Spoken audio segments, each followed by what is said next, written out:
Bom dia, boa tarde, boa noite, or whatever the case may be. My name is Marcus, and I am the host of the Black Brazil Today YouTube channel, as well as the blackbraziltoday.com blog, where I analyze Brazil from the perspective of race. So, interesting video that I'm going to do today. It's based on an interview with, pretty popular singer in Brazil. Her name is Larissa Luz. Now, I've been familiar with Larissa Luz for a number of years, but interestingly, I've been more interested in some of her views on certain topics rather than just simply her music. She's an excellent singer. Even though I knew a few of her songs, I really became aware of her talent after I saw a musical. I think it was probably mid about 2017. So today I want to talk about some comments she made in a recent, looks like a recent podcast. I don't know if I'm actually familiar with the name of the podcast, but I was just curious about what she said. It's her comments, are dealing with the issue that I deal with a lot on this channel. And whenever somebody makes a comment about it, it's something, okay, well, I need to revisit this because it's an ongoing discussion in Brazil. It's something that I've seen for a number of years. And, coming from an American perspective where a lot of African Americans have always valued Black men, Black women relationships. In Brazil, it was almost like the opposite. It was almost like, Black Brazilians were taught to prefer whiteness.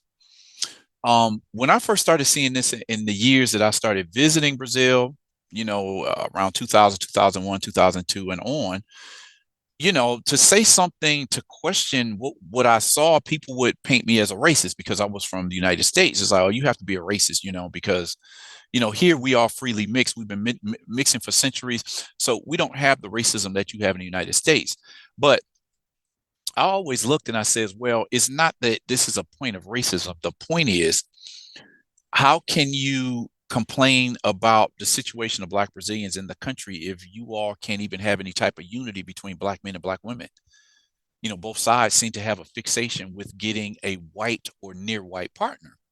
So anyway, before I go further into this, I want to just ask you all to like this video, share this video, subscribe to the channel, click on the notification bell so you'll know when I put up new videos. And in today's format, I'm going to just do a quick preview or introduction, and then if you want to see my full commentary on it, I'm going to release a longer form video probably the next day after this one is released. So with that said, let's get into this video for today. Singer Larissa Luz asked the question, why do Black men put Black women in the friend zone? Let's find out what she has to say about this. So this is the singer Larissa Luz. She's from Bahia. And this is from a podcast that I saw a few days ago. So I said I wanted to definitely cover this. But first, let me just talk a little bit about who is Larissa Luz. She's a well-known singer-songwriter from Salvador, Bahia. Again, Salvador, Bahia, I always point out as the center of Black culture in the entire country. Everybody needs to visit Salvador, Bahia at least once, right? If you're somebody who's interested in the experiences of Black people in other countries, if you're going to go to Brazil, Salvador might be the spot you're looking for. She got her start singing in various bands in Salvador, which were known throughout the country and beyond as the country's center of Black culture. In 2007, she became the lead singer of the popular band Araquetu. This is a post that she held on to into 2012, and then she would later go solo. So this is what the band looked like with Larissa here while she was still in the group. Luz has released 3 CDs between the years 2012 and 2019 and has appeared in a handful of films. In 2016, Luz was nominated for a Latin Grammy Award for Best Contemporary Pop Album in the Portuguese language for her album Território Conquistado. Even though I knew of Larissa Luz, I really didn't come to recognize her talent until I saw her in the musical Elsa, about the life and career of one of Brazil's most legendary singers, Elza Soares, this woman right here. I think Elza Soares might have died in, I think it was 2021, maybe 2022, not sure. It was intriguing because she was named, Elza Soares was named the singer of the millennium by the BBC. And I was impressed with that because you think about all the popular American singers that have been out, since the 20th century began. They could have chosen any American singer to name them as the singer of the millennium, but they chose Elza Soares, a Brazilian woman, Black Brazilian woman. to put you in the mind, some people always use comparative. They compare people to other people to put you in the frame of what type of person or artist this is, and the BBC labeled her as the Brazilian Tina Turner. Between like Tina Turner, Elza Soares, you had Celia Cruz in Cuba. It's interesting because I think Tina Turner died, I think last year, was it? So the person who Elza Soares was most compared to died like a year or two after she did. Okay. Elza Soares has a long discography. She's somebody that you should probably know. She's a very popular, legendary singer in Brazil. So Larissa Luz was one of 7 Black women who appeared in a musical, about Elza Soares' life and career. So as I said, various women represented different phases of Elza's life in the musical, and although all of the women in that musical could hold their own as singers, for me it was Larissa Luz that stole the show with her powerful voice. With Luz firmly on the radar after that, I got more interested in Luz due to her opinions on a number of topics. So first I wanted to, this is Larissa Luz when she appeared in the musical about Elza Soares. As I said, I think it was about 2017 that I was fortunate enough to see that musical because I was still living in Sao Paulo at the time. But as I'm saying, I'm intrigued more about Larissa Luz is very opinionated. I mean, her music is one thing, but then some people have music and they don't want anything connected to their personal life or their politics or anything. And Larissa Luz wears her politics on her sleeve. So some of the things I want to talk about in the long form video is where Larissa Luz talked about how Black music is ours. What does she mean by that? I'll explore that. Amor Preto. She had a video out a few years ago called No Tenha Medo de Mim. And in that video, she wanted to explore the possibility of Black love. That's another, it was a good video.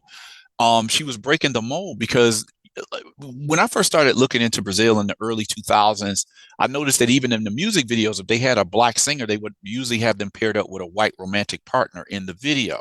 Okay. So she wanted to, hey, what's wrong with Amor Preto? Black love is what she was saying. She had out another video called Bonecas Pretas, which means black dolls. It's always been a scarcity of Black dolls for Black girls to play with in Brazil. So in this video, she became a doll for little Black girls have something to look up to, right? Then 4, basically what she's saying in the interview that I'm going to highlight here is saying, look, I don't want to be your friend. And she's talking about how Black Brazilian men seem to pass over Black women and put them in the friend zone, where while they pursue long-term relationships with white women. This is the belief among many Black women. So at this point, what I want to do is I want to overdub some comments that she made in a recent podcast. So this is Larissa Luz speaking. Why do Black women have fewer relationships? Several times I've seen Black men putting me in the friend zone. Ah, my little sister, my little Black sister. I'm dying to be able to do what? Kiss. Then when he comes with, oh, my little sister, dude, what? I'm not a little sister. No, I want to kiss you. So, but this exists. Why do many Black men see Black women as little sisters? They don't see them as passive to receive affection. They don't see sexuality. These details, they need to be reflected on, I think. I think that sometimes we clear the agenda. When we simply say, oh, can you or can't you? I'm going to say, can you or can't you? Oh, you're with the white girl? Ah, but it's not about that. So then why? Why is it happening? Why does it repeat itself? How are we going to reverse a scenario where there are hardly any Black men who are seen socially dating Black women? How do we reflect this? How do we see this? How do we reverse this situation? I think it's important because otherwise we won't evolve. So that's what Larissa Luz had to say about this topic. Why? And this is what I'm saying. I talk about this a lot because this is a conversation that's going on in Brazil within the Black community, specifically among Black women, because Black women are often the ones that are left to the side. Black men are a lot of times are willing to have a little fun with them. They might lay with them, but then they don't want to be seen in public with them as, in a long-term relationships. It's often said like, hey, you want to mess around with the Black girls, that's cool. But when you want to settle down, have a family and raise your kids, a lot of Black women are saying Black men have this ideology that says, okay, Black girls are good for having fun with, but when I want to have a family, I want to be able to have a white girl. People are talking about like the trophy wife Then there's the element of wanting to whiten their kids, whiten their offspring, as we've talked about the process of what's called embranquecimento. Black Brazilians, Black and brown Brazilians, choosing whiter skinned partners with the hopes of producing lighter skinned children. This is something that I've talked about often, over and over, because it's so central to the racial democracy myth in Brazil that says, since we're all mixing, how can we have any racism? Well, the racism lies in the fact that when people have the mixtures, okay, they tend to darken or they tend to lighten? That's the ultimate question. When Brazilian elites set a goal back in the late 1800s and the early 1900s, the goal was, we want to mix the Black and brown population until they're gone, until everybody is white or something close to white. So this is a lot of things that Larissa Luz talked about here, and I'm going to cover a little bit more of this in the long form video. So if you're happy with hearing just this section of the video, that's fine. For everybody who want to hear my breakdown on what she was talking about, put more context in it, stick around and come to the, stick around for the video, come over to the other side and I'll explore this a little further. But if that's all you want to check out, that's fine. Make sure you like this video, share this video, subscribe to the channel, click on the notification bell so you'll see more videos when I put them up. And with that said, I'm going to end this video here, the preview of the video. Request that the rest of you come over to the other side for the long form and my breakdown.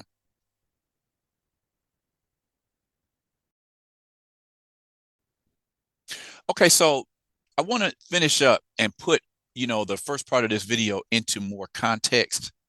So, if you're somebody who's new to the video channel, maybe you're not familiar with the topics that I talk about, definitely check out some of the older videos where I've talked a lot about this idea of the solitude, the loneliness of the Black woman, this idea of palmitagem, where Black men and Black women both in Brazil always accuse each other of having preferences for white partners. That's key to this video as well. But I want to stay on focus about what Larissa Luz is talking about. She says, why do Black men put Black women in the friend zone? Okay. Black women are saying, look, I don't want to be your friend. I want more. Why can't we connect and have a family? Why can't we connect to have a long-term relationship? Black men and Black women in this country need each other. That's what I get from what Larissa Luz is saying, because Black Brazilian women have been saying this for years. So let me get a little bit more into what I'm talking about and what she probably meant in her comments. Okay, so these are all topics that I've already covered, but I'm going to focus on these four that I introduced in the preview of this video, so that, again, if you're not somebody who's familiar with some of the topics I talk about, you get a little bit more context here. Okay. Now, first thing I want to talk about is when she said, Larissa Luz says, you don't find many Black men who ascend socially and then choose Black women to have long-term relationships. So these are just some of the Black men, out of the hundreds or thousands who we could say are prominent Black men. We'll say high value Black men. They're actors, they're singers, they're rappers, they're athletes. Some of them are lawyers, some of them are doctors. And it just seems to rule. If a successful Black man, he seems to always want to have a white woman. Larissa Luz pointed this out. I've been saying it for years. So just for context, I want to put this, just talk about a few of these well-known Black men. This is actor Ailton Graça and his wife, right? Then you have the singer Mumuzinho, and I think this was his girlfriend at the time. This is the soccer player Gabriel Jesus with his girl or wife. I don't know if all of these people are actually married or if they're just in relationships. Some of these people might have broken up and gone on, but these were the pictures that I pulled up. This is actor Douglas Silva with his wife or girlfriend. This is one of the country's most popular rappers, Emicida, with his wife or girlfriend. A lot of these people, they have kids with these women. Okay. Now, other thing I want to point out, I'm going to come back to this point. This is a popular singer Pericles and his wife or girlfriend. This is Mumuzinho again with his. I think they're no longer a couple, but they had 2 kids while they were still married. Keep your eye on how these women look, because this is something else I want to talk about. This is Neymar. Everybody knows a popular, world superstar soccer player, Neymar. He seems to have a type. I will say that when you look at what this woman looks like, what his previous the long-term relationship he had with this other girl named Bruna, what they look like. I'm going to comment on that in a minute. This is another picture of Pericles and his wife and child. This is the actor Rafael Zulu with his wife or girlfriend. I'm wondering if you guys are looking at what some of these women look like. This is Rafael Zulu again with his wife or girlfriend. They got married, if I'm not mistaken. This is Rodrygo, popular soccer player, with his wife or girlfriend, and this is Seu Jorge with his. I don't know if this is his current or his ex. I did a video a couple weeks back where Seu Jorge was put. He's an actor and a singer. He was put on the hot seat in this interview program, and he was just asked point blank, "Do you date black women? Because we've only ever seen you with white girls." Right.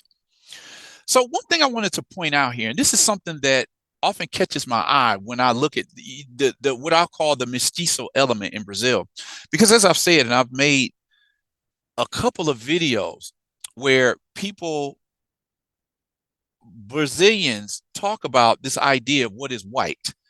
Brazilians hit this kind of I don't know, like shock when they all their lives they've been considered white in Brazil, and then they go to the United States and all of a sudden they're no longer white. One girl said, well, they called me a person of color.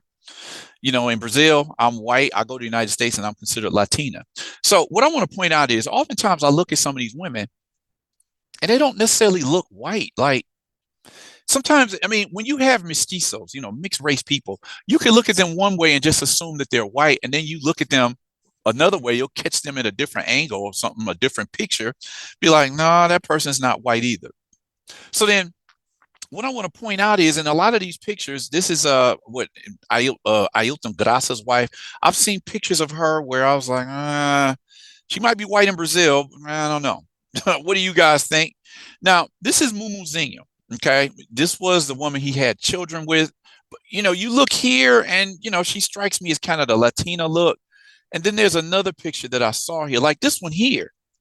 I don't know what you see, but I mean, some people might say she looks Latina in this picture, but I'll just say, whether you see her as black or not, I have seen black women in the United States who look like her.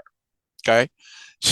As I said, to me, you look at some of the pictures like, okay, these women in Brazil, they'll accuse these men of being palmiteiros, men who prefer to have long-term relationships with white women. But then you look at this woman, this is Gabriel Jesus's woman, like, to me, she has a Latina look. I would say this woman, Douglas Silva's wife, has kind of a Latina look. She doesn't really look white to me. This is Emicida's girlfriend. And if you see different pictures of her, there's certain pictures I see. I'm like, is that the same girl? Because sometimes she actually looks a little black. Sometimes in this picture, she strikes me as having a little bit of indigenous ancestry. So oftentimes I've had to look at this because what people consider white in Brazil is not necessarily white. Case in point, look at Pericles' wife here. That does not look like a white woman. I remember when I first became aware of his wedding, somebody on Facebook had put a picture of 3 prominent black Brazilian men. They were like, look, they all do this.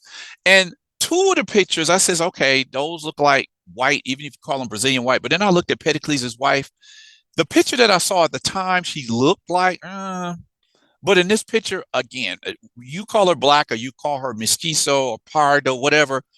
I've seen black American women who look like this woman. Okay. I just talked about Mumuzinho and his now ex-wife. Neymar's, I don't know if this is a girl he was messing with. I know he recently had another child.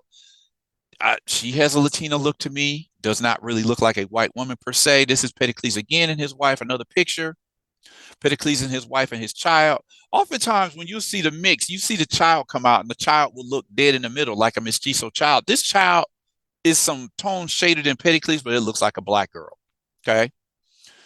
I looked at Rafael Zulu's wife from here.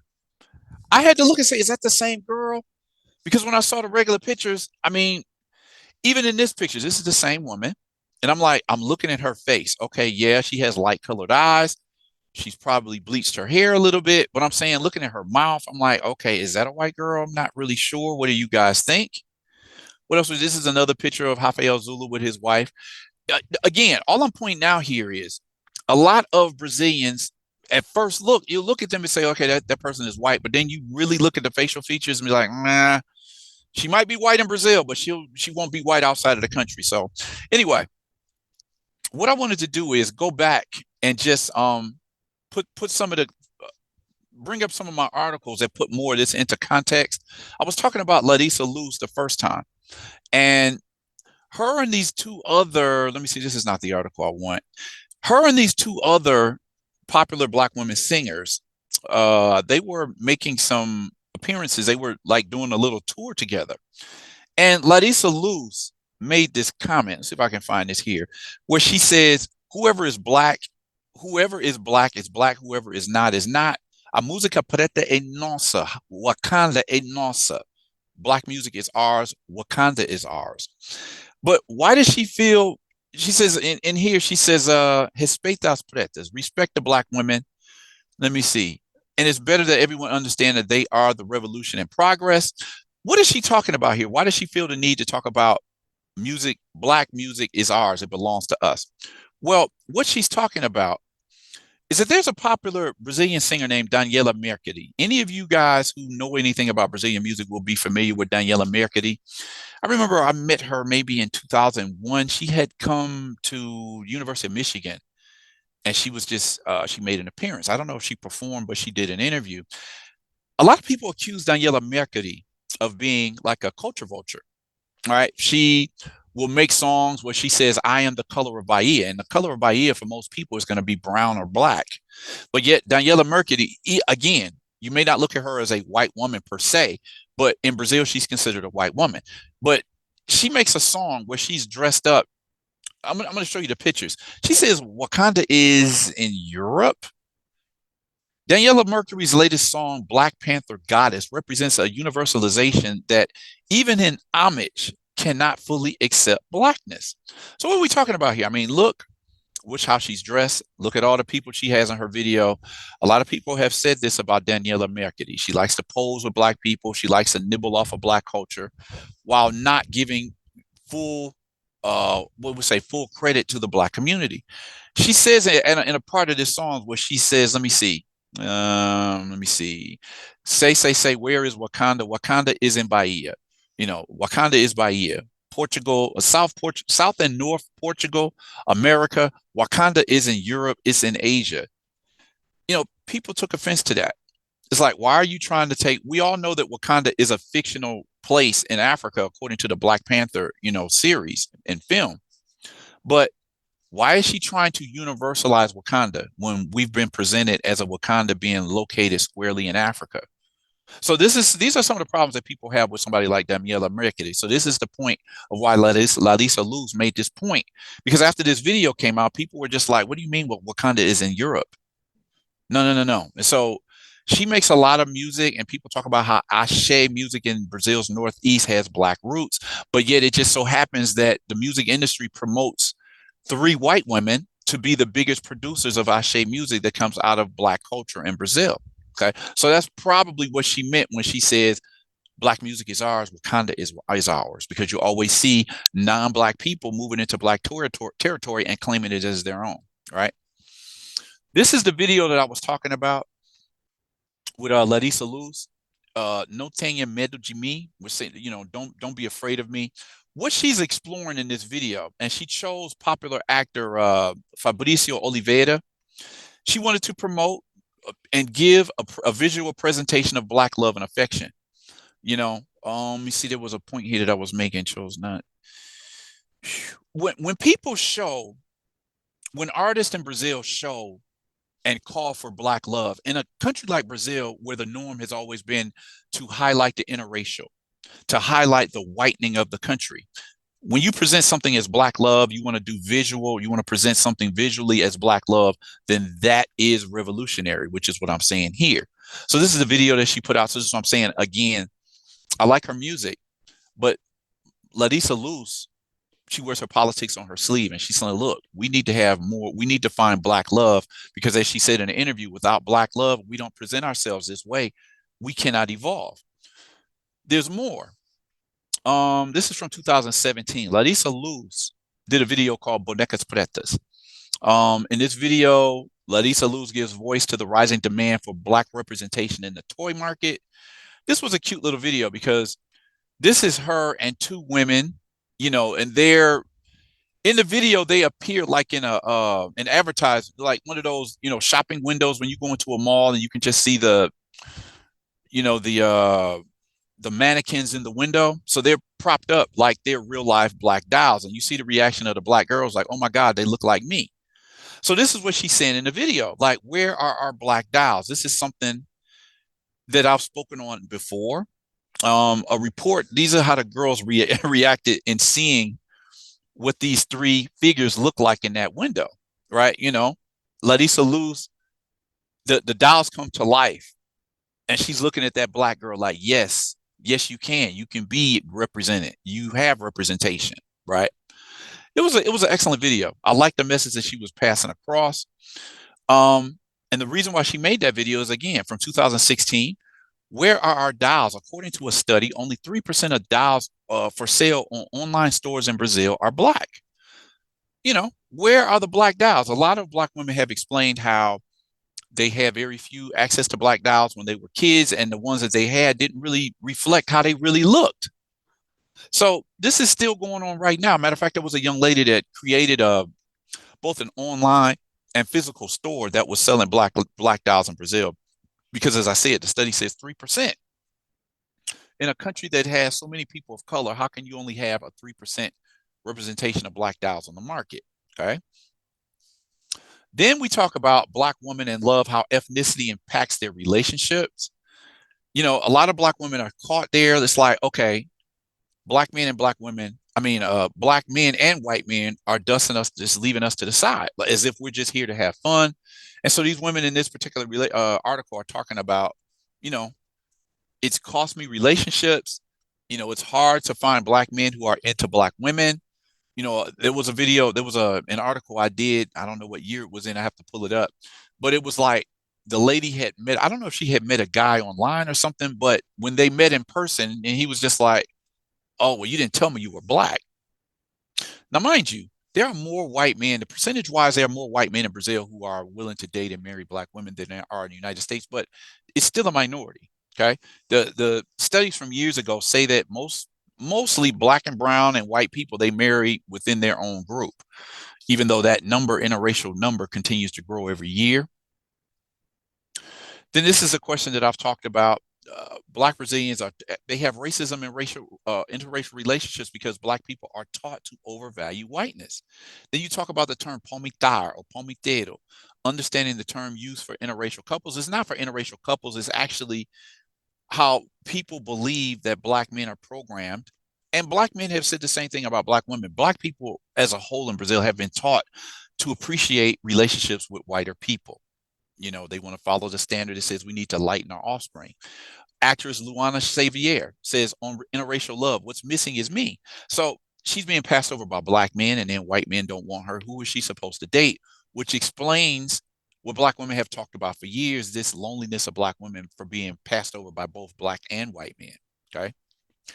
And then to echo what Larissa Luz said in her interview, this is an article from 2018. It said, I don't want to be your friend.